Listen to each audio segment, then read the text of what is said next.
So when you think about it, from 67 to 85, and then 86 to the present day. So with that in mind, how is it similar performing together, and how is it different? It's a lot more comfortable now because it's not a case of needing a hit record to go out and fill seats at a gig.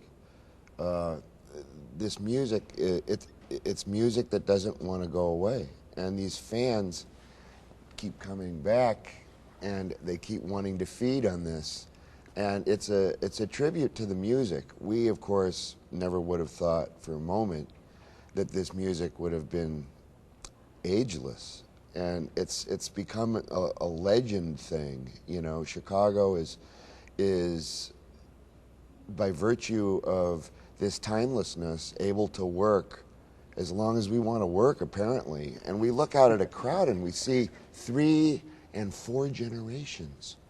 I mean, the old-time fans are still coming around, and now their kids and their grandkids are coming around. As Robert often says on stage, you know, for the audience members that are under 25, we'll be doing selections from our first album, Chicago 16. You know? Yeah, I heard that. I heard that the other night.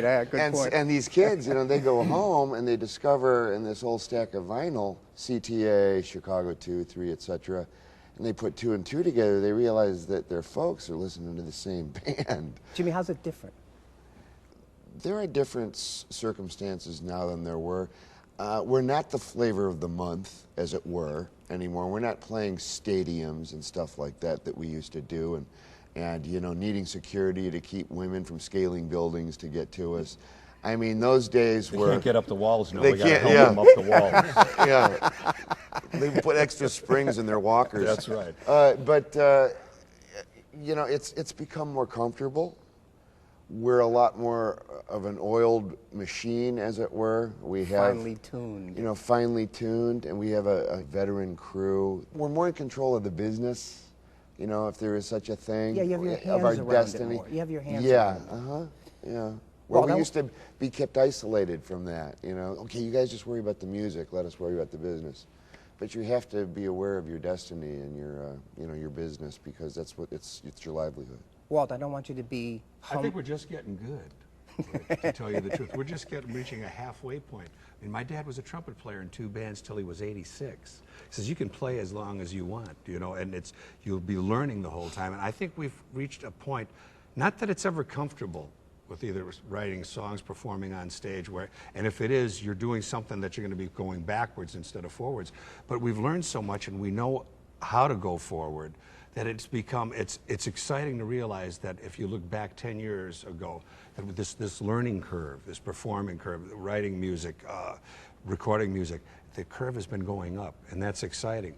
And it will, till we draw our last breath when we're 90 playing Chicago 100 now, in the studio. I don't want you to be humble about this, but I want you to speak to your impact, your contribution to music. It would be what? I think we've influenced a lot of, just the horn section ourselves, I think we've influenced a lot of players to play the instrument. And I didn't realize that for a long, long time until people actually started coming up and coming backstage and saying it to me. And you know, it's an honor to be part of that. You know, be a part of someone's life, the beginning of their career, and that's pretty neat. So when you think of the timeline and where you place this band in musical history, it comes up where? It really comes up in my mind, and Al Cooper would have to agree with this, as the first horn band, a rock and roll horn band with you know, a rock and roll rhythm section and horns, where everything is interwoven, the horns are interwoven. And you know, Al Cooper had the first "A Child Is a Father to Man," Blood, Sweat, and Tears. Right. But he saw us performing at the Whiskey and flew to New York and put together Blood, Sweat, and Tears. So we weren't on vinyl first, but I'd have to say we were right at the forefront of doing something with horns that was more than what James Brown or Sam and David, not to denigrate that music, which was great, but it was a little more than just a bep bop, ba-da-da-da. You know, there was a meaningful writing going on that was an integral part of the rhythm section. Well, also, Walt, in those bands, the horn sections are really, if you will, backup. Here, Yeah, the horns well, are up front, and as you say, it's on a level playing field with the rest of the members of the band. Well, we took a melodic approach to the horn section rather than a harmonic approach. We do harmonic approaches as well, but the horn section has become another lead vocal. You know, it intertwines around what the vocals are doing. So it's a unique approach. However, we cut our teeth on Sam and Dave and the Temptations and Otis Redding. Oh, yeah. I mean, that's what we did. We were, for lack of a better term, a white soul band, you know, and we did the steps and we did those tunes. And in fact, probably the first tune we ever did when we rehearsed in Walt's basement back in '67 was James Brown. You know, I mean, we did James Brown, and man, I heard this band for the first time myself, and I was going, man, this is the real McCoy. The big thing. Compositionally speaking, Jimmy and Robert, I pose this to you. In the beginning of the intro, I ran down classic song after classic song after classic song. But when you sat down to write, did you feel that a couple of these songs were better than the norm, that this was going to be a hit? Did you get that sense with certain songs? I feel about that every time I sit down, every time I write a song. I get really carried away with the excitement of, you know, creating a new song from scratch. And, you know, it's like your kids, you know, you just fall in love with it, and, you know, you can see it being a doctor, lawyer, president, whatever it wants to be. You sense it from the creation. Exactly. But after it's written and recorded, it's kind of out of your hands, and it becomes, you know, it goes from being a piece of art to a piece of commerce, and then it's out of your hands entirely. Any song that you wrote that you thought, nah, this just didn't feel right, but did become a hit and did make it hit-bound? My songwriting has never been about consciousness of hit material.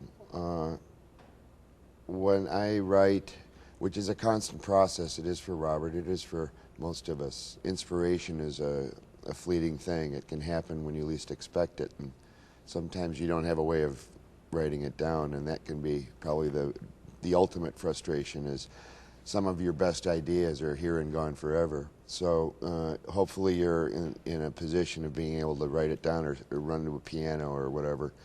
But in terms of what a song becomes, for me, is a benchmark of what other people feel it is. I'm too close to this. I'm too personally involved in this. Basically, for me, it's therapy. You know, it's a Cathartic. It's a cathartic experience, exactly. And it's like what Robert has just touched upon. Yes. It's like one of your children. Yes, it is. You can't pick your favorite child. It is, but this child doesn't become a person or a personality until the rest of the people in this band, I mean, this is the experience within the band, until they each add their own personal touch to this song. Or you can look at it as if each one of them breathes life into the composition. Absolutely. Yeah. Oh, you say that well. I'm going to remember Very that. profound. That is. Our next interview is going to be really good. Any song that means the most to you, Lee? I know if I asked Walt that, he'd say, yeah, the one that I heard. There's just so many songs, and I think the thing that has remained constant with us is the consistency of good material.